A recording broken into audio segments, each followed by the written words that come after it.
Pour savoir ce qu'il y a à comprendre, Mario Dumont. Alors, c'est un projet de loi vraiment majeur qui a été déposé hier par le ministre du Travail, un projet de loi qui vise à, je vous donne le titre du projet, là, à considérer davantage les besoins de la population en cas de grève ou de lockout, comprenons de raccourcir ou de réduire les grèves là, qui, je le dis dans mes mots, prennent en otage la population ou des groupes de la population. Il est avec nous, le ministre du Travail, Jean Boulet. Monsieur Boulet, bonjour. Oui, bonjour Mario, comment allez-vous? Très bien. Est-ce que c'est une déclaration de guerre aux syndicats? Non, c'est une déclaration de paix. C'est une déclaration qui vise à illustrer l'importance d'avoir un bon équilibre entre l'exercice de droit, de grève notamment, ou de l'entente, et le respect de la population. Parce qu'il y a des conflits qui ont des répercussions tellement dévastatrices sur la population. Donc, il faut s'assurer d'avoir des outils d'intervention. Vous venez d'utiliser le mot équilibre, mais justement, du côté syndical, on défend que présentement, là, il s'est développé au fil des années un équilibre parfait, avec la grève comme moyen de pression, mais un équilibre parfait entre employés et employeurs, entre syndicats et employeurs, et que vous venez le briser, vous venez faire basculer ce bel équilibre. Permettez-moi d'être en désaccord. Hein? Tout le monde réfère à la décision de la Cour suprême du Canada en 2015, en Saskatchewan. Et depuis ce temps-là, Mario, à chaque fois qu'un gouvernement a adopté une loi spéciale, elle a été déclarée inconstitutionnelle par les tribunaux. Une loi spéciale imposant un retour au travail, un arbitrage exécutoire. Et souvent, il y avait des conséquences sociales, économiques ou environnementales importantes découlant du conflit. Et les gouvernements n'ont plus aucun outil pour intervenir, pour faire quoi que ce soit. Et c'est la raison pour laquelle il y a eu, selon moi, un déséquilibre qui s'est créé au fil des années en faveur de la partie syndicale. Puis je respecte le droit de grève, mais il y a des grèves qui durent longtemps. On l'a vu dans le transport scolaire, dans le transport en commun, dans la transformation alimentaire, dans beaucoup de secteurs. Et les gouvernements n'ont pas. On les met liés. Donc, je pense que ce projet de loi-là permet de maintenir des services minimums quand il y a des impacts qui sont disproportionnés sur la population, puis la possibilité aussi qu'on aille en arbitrage dans des cas où il y a des préjudices sérieux ou irréparables. Le cas du transport en commun m'intéresse parce que c'est un cas, il y a eu des grèves dans le transport en commun, mais je les ai commentés autant en politique que dans les médias, mais en disant, les gouvernements encouragent la population à se débarrasser. Exemple, si vous êtes en banlieue ou à Montréal ou à Québec, dans des villes, débarrassez-vous de votre véhicule, laissez tomber votre auto. Vous pouvez vous fier sur le transport en commun, là, comptez là-dessus pour aller au travail ou faire vos déplacements essentiels. Puis là, il y a une grève du transport en commun. Et là, les tribunaux ont jugé, dans le transport en commun, c'est pas essentiel.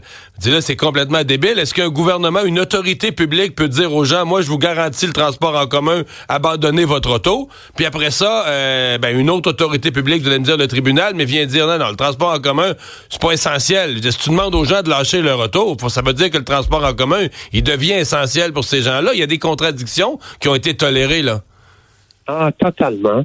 Puis, vous avez raison. Évidemment, le processus va être apolitique et c'est le tribunal administratif du travail qui va délimiter les services à maintenir. Mais une grève de transport en commun, c'est aussi la personne à faible revenu qui n'est pas capable de se déplacer pour aller chercher des médicaments ou aller à l'hôpital pour subir un traitement.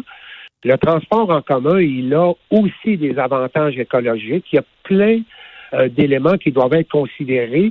Et c'est un des secteurs qui m'a guidé, moi, dans la réflexion qu'on fait depuis une couple d'années. Il faut maintenir des services pour permettre que la sécurité, bon, là, je réfère sociale, économique, de la population ne soit pas affectée de manière qui est pas acceptable, tout simplement. Les écoles fermées pendant 6 semaines, est-ce que ce sera encore possible avec votre projet de loi adopté? Bon, c'est une excellente question. On me la pose, hein, mais c'est certain que l'hypothèse la plus facile à analyser, c'est les enfants à besoins particuliers qui ont un trouble du spectre de l'autisme, par exemple, et qui sont privés de services éducatifs pendant une certaine période de temps. C'est pas acceptable. Puis c'est documenté, c'est justifiable que des services soient maintenus pendant un conflit de travail. Un conflit de travail à durée indéterminée, c'est qu'inévitablement, il va avoir des conséquences disproportionnées, notamment pour les personnes en situation de vulnérabilité. Je ne me prononcerai pas si ce ne sera pas permis systématiquement, mais il va falloir l'analyser au cas par cas. C'est des outils d'exception. On va les utiliser avec parcimonie, mais on va s'assurer de veiller aux besoins de la population. C'est d'ailleurs la mission essentielle, vous le savez, Mario, d'un gouvernement. Est-ce que vous pourriez reculer ou ramollir ou abandonner des bouts? Parce que là, il va y avoir moi, je m'attends à des manifestations, des grandes marches syndicales, une guerre. Probablement que certains des partis d'opposition, évidemment, vont se coller sur les centrales syndicales. Vous vous lancez dans une bataille politique. Est-ce que vous pourriez, en tout ou en partie, reculer? Écoutez, il y a une quête là, quand même assez sérieuse d'équilibre. Là. J'ai étudié la jurisprudence canadienne à l'échelle internationale. Et il y a même un comité des libertés syndicales sous l'égide de l'Organisation internationale du travail qui reconnaît le concept de service minimum. Puis ce ne sera pas appliqué dans tous les dossiers.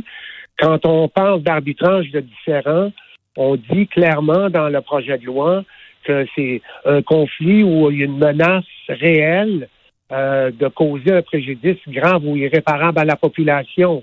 Quand on parle de maintien de services pour la population, on dit des services minimums requis pour permettre que la sécurité sociale, économique, environnementale de la population ne soit pas affectée de manière disproportionnée. C'est des concepts qui me permettent de croire que les tribunaux vont les juger, les considérer, et en tenant compte des conflits qu'on a eus dans les dernières années, et au cas par cas, là, parce que ce sera très circonstanciel, je pense que je vais respecter le droit des syndicats de manifester, de s'exprimer. Ceci dit, je leur parle encore la semaine prochaine. Moi, je maintiens le dialogue. Il va y avoir une commission parlementaire, des consultations particulières, une étude détaillée. On va y aller étape par étape. Mais mon intention, c'est d'aller au bout puis de protéger la population.